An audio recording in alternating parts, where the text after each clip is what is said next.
La captura institucional, el enemigo silencioso que bloquea el desarrollo y destruye el Estado de Derecho. ¿Te has preguntado alguna vez por qué, a pesar de las elecciones, los cambios de gobierno y las reformas anunciadas, muchas economías no despegan? ¿Por qué los poderosos siempre parecen salir beneficiados, mientras la mayoría sigue atrapada en la pobreza o en la informalidad? ¿Por qué incluso en sistemas democráticos las reglas del juego parecen diseñadas para unos pocos?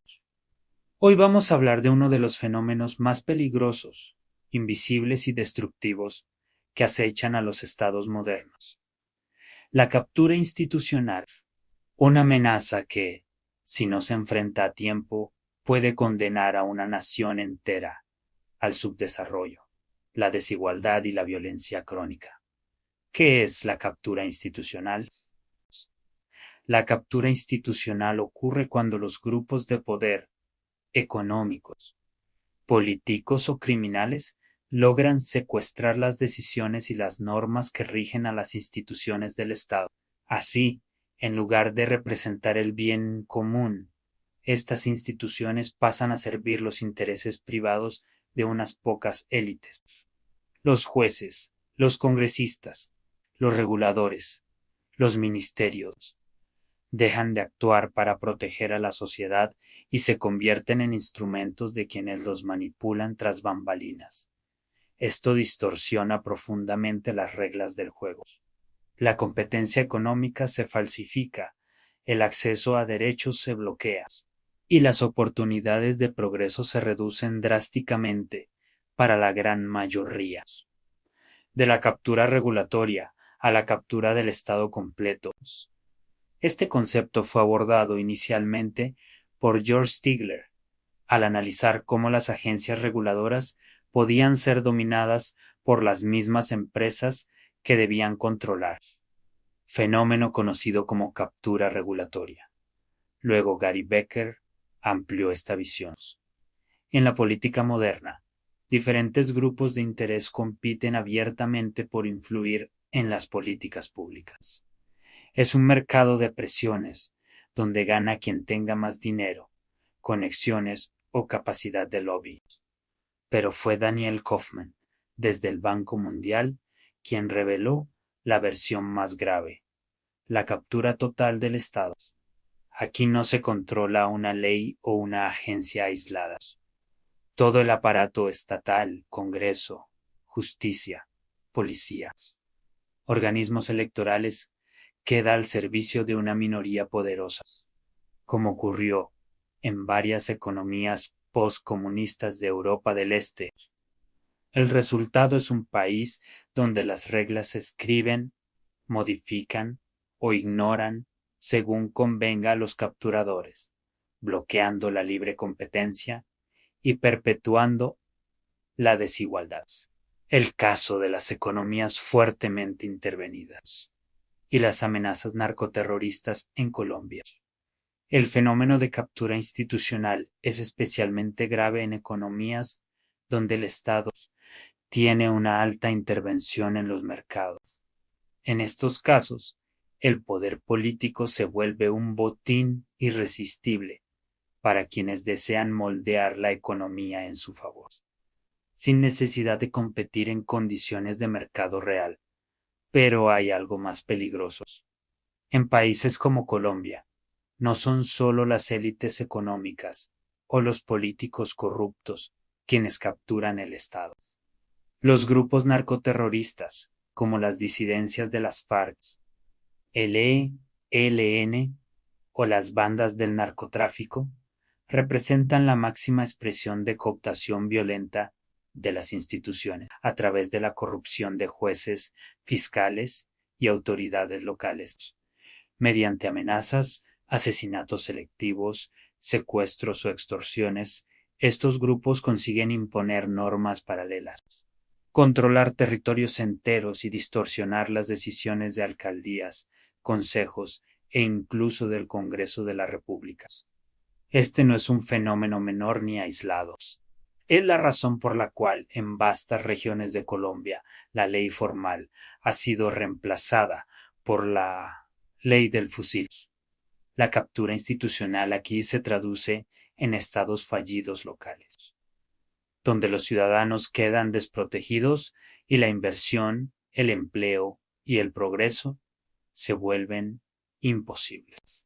La cooptación institucional, cuando los propios gobiernos destruyen las reglas en otros casos. Es el mismo gobierno el que captura y destruye la institucionalidad desde dentro. Es lo que se llama cooptación institucional. ¿Cómo sucede? Los gobernantes modifican constituciones para perpetuarse en el poder. Eliminan organismos de control, subordinan la justicia, compran medios de comunicación, neutralizan a la oposición. Así, el poder político deja de estar limitado por contrapesos reales y la democracia se convierte en una fachada vacía. Este patrón ha sido observado en regímenes autoritarios como Venezuela, Nicaragua o Rusia, pero también empieza a asomar en democracias formales donde el Ejecutivo busca debilitar el control judicial o legislativo. Las consecuencias de la captura institucional. Primero, las fallas graves del Estado. Las instituciones no garantizan derechos ni aplican la ley de manera justa. Los servicios públicos son ineficientes o corruptos. Segundo, un aumento brutal de la desigualdad. Los beneficios económicos se concentran en las élites capturadoras, mientras la población soporta el peso fiscal y la escasez de oportunidades. Tercero, la pérdida de competitividad nacional. Los mercados se cierran a la innovación. Las nuevas empresas, emprendedores y talentos no pueden competir contra actores privilegiados. El crecimiento se estanca. Cuarto, la degradación de la democracia. La confianza en las elecciones, en la justicia y en las instituciones desaparece. La población se radicaliza, crece el populismo y la tentación autoritaria. O peor, surgen estados paralelos criminales, como ya ocurre en regiones de México o Colombia. ¿Cómo romper este ciclo perverso? Muchos gobiernos intentan combatir la captura institucional con leyes anticorrupción, campañas de moralización o reformas de transparencia. Pero según Daniel Kaufman y otros expertos, esto no basta. La evidencia muestra que la única salida sostenible y duradera es una transición rápida y decidida hacia un verdadero libre mercado, donde el Estado reduzca su intervención discrecional en la economía y se limite a funciones esenciales, garantizar derechos, aplicar la ley, proteger la competencia y brindar seguridad. ¿Por qué? Porque cuando el mercado es abierto, transparente y competitivo, es más difícil para los grupos de interés manipular las reglas. Las decisiones económicas las toman millones de consumidores y productores libres, no burócratas corruptos o élites privilegiadas. Además, la apertura comercial, la inversión extranjera y la competencia internacional ayudan a romper monopolios locales y fuerzas capturadoras internas. Sin un mercado libre real, toda reforma institucional será frágil y irreversible. Solo una economía de mercado abierta puede generar los incentivos adecuados para proteger la autonomía de las instituciones y el bienestar de la sociedad en su conjunto. El gran dilema de nuestro tiempo, la captura institucional no es una teoría académica lejana. Es el enemigo silencioso que explica por qué tantos países no logran desarrollarse, a pesar de sus recursos, su talento o su potencial. Por eso la pregunta final es urgente. ¿Seremos capaces de liberar nuestras instituciones antes de que sea demasiado tarde? ¿O dejaremos que la captura por parte de élites económicas, gobiernos autoritarios o mafias narcoterroristas nos condene al atraso perpetuo? La respuesta depende de las decisiones colectivas que tomemos hoy. Si quieres entender más a fondo cómo la política, la economía y el poder real moldean tu vida diaria, suscríbete al canal y activa las notificaciones.